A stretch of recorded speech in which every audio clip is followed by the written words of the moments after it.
is off the charts. I didn't learn to read till I was 20. Before that, I'd fake it and hang around people and they would read passages and then I would catch on what was going on. And I hated writing the first 5 years that I wrote. But I had so much rage and hate and resentment that it kept me going and going and going.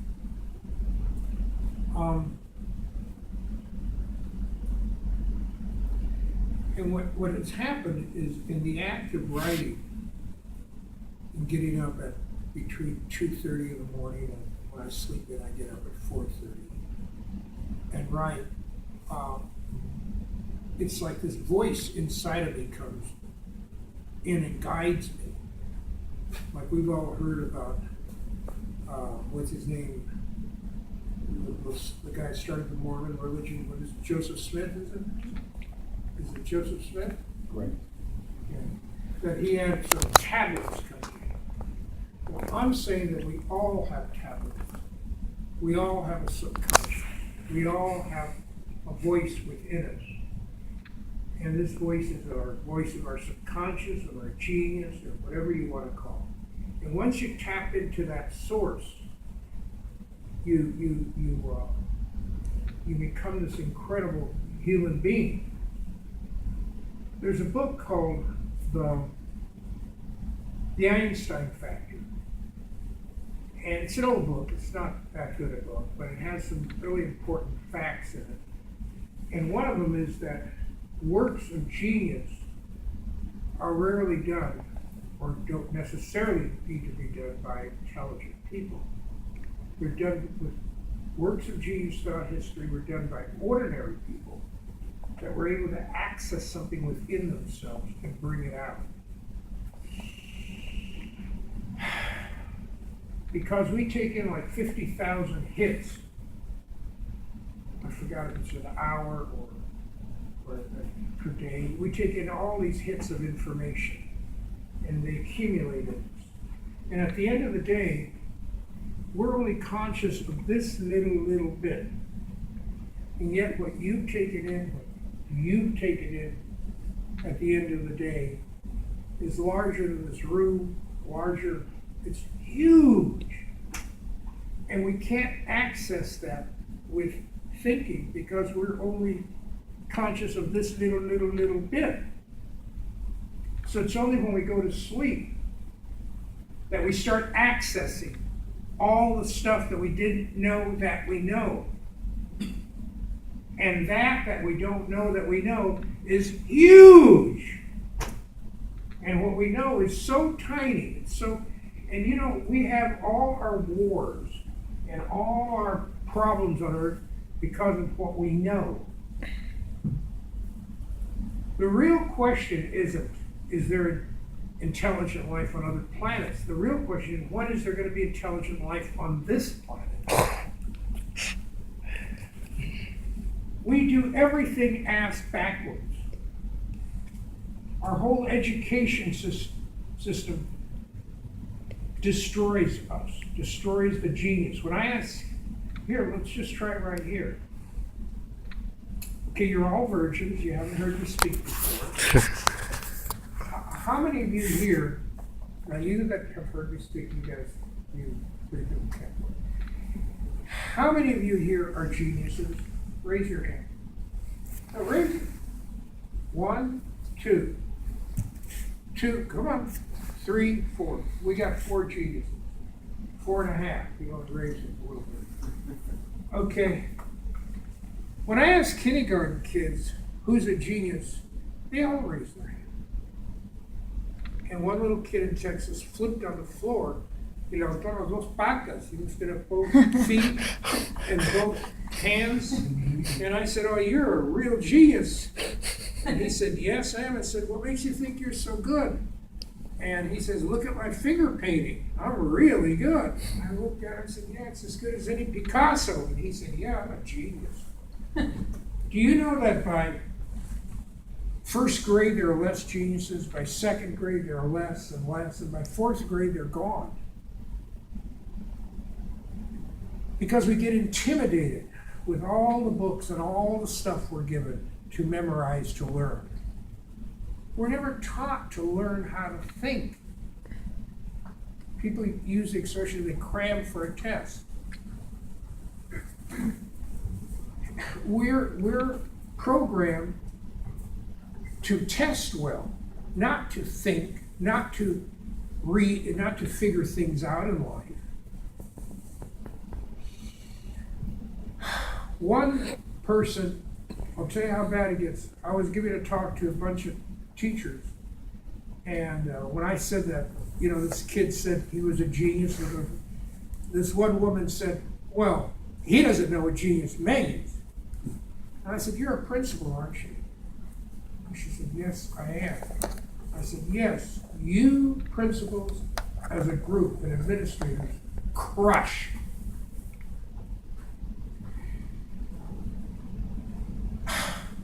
So the first thing I want to do is I want to move us into the world of genius. Does anybody happen to have my book, World Genius, here? Not even look at it. Okay. Do any of you know about that book? Yeah. Raise your hand if you know about it. Raise your hand, come on. You're going to raise it? Well, then raise your hand. Hi. Come on, levanta la mano. Okay. Look. In Borja Genius, it's the book that's outselling Rain of Gold more than Rain of Gold. I have the definition of genius in there. It has nothing to do with IQ or smart. The definition in the Webster Dictionary pre-1990 said, guardian spirit, deity, natural ability, according to ancient Rome belief, a guardian spirit assigned to you at birth. And my abuelita, in Rain of Gold, always told me that I was born with a guardian angel. So she was talking about genius. Now, who here has ever had a problem? Raise your hand. Raise them high. Come on, raise them high. You've had a lot of problems. Raise your hand high. Okay. Now, who here has ever had a problem and you don't know what to do with it? And then finally, you just say to hell with it. You give up and you can sleep on it. In the morning, you wake up and you got a hunch what to do, and the problem doesn't seem so bad. Who's ever had that experience? Raise them high, come on. You've never had that experience? No. Yes, you have. You're just not paying attention to it. Okay, now, what happened is you stop thinking. And when you dream, when you sleep, you tap into your subconscious. You tap into all that which you didn't know you knew, which is 50,000 times larger than what you know. And when you tap into what you don't know, that's when flashes of insight and genius comes to you. Are we taught how to access genius? Are we taught how to go to sleep at night, not to watch the news, not to watch negative things, and prepare ourselves for a night of geniusing? No. Our educational system doesn't know anything about it because it's trapped with 5 senses, which came from the Greeks, from Aristotle. In Oaxaca, Mexico, 13 senses were recognized.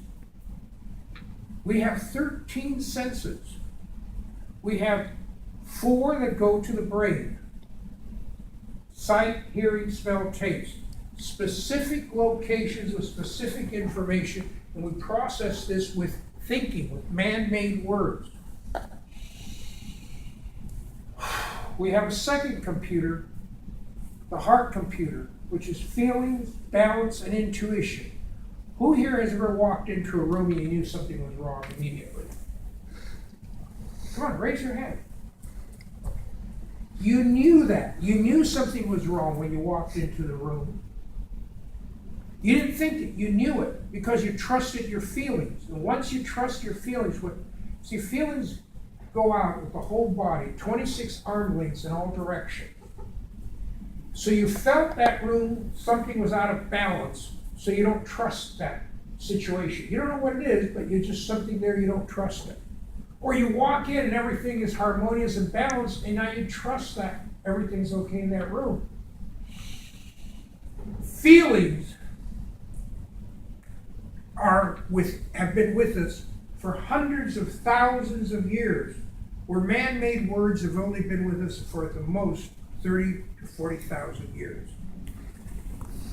So our feelings are 10,000 times faster and more exacting than our thinking, because we're accessing our whole subconscious, our whole body, and that's the voice of genius. So now, to move us into this world of geniusy, of spirit, I'd like everyone to put their feet on the floor and sit up straight, please. Put those feet on the floor and sit up straight. Come on, please, sit up straight.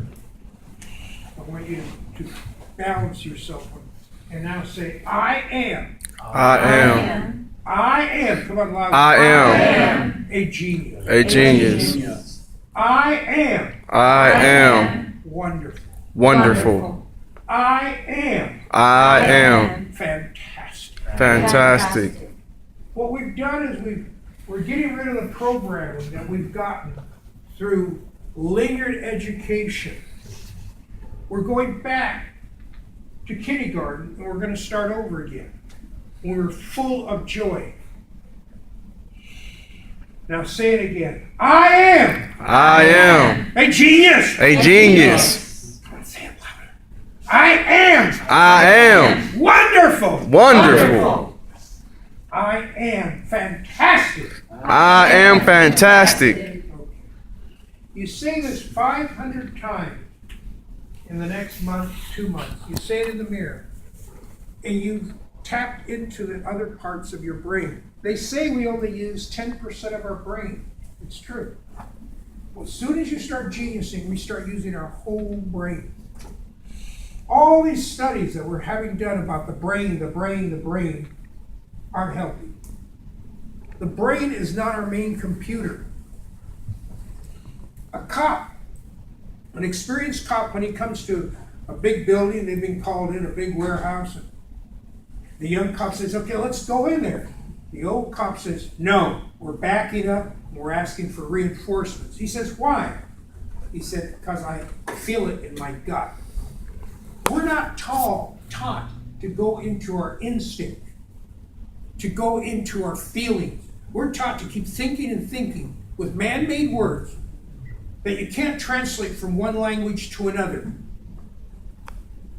And then we become more ignorant and more paranoid of each other. We need to get back into feelings.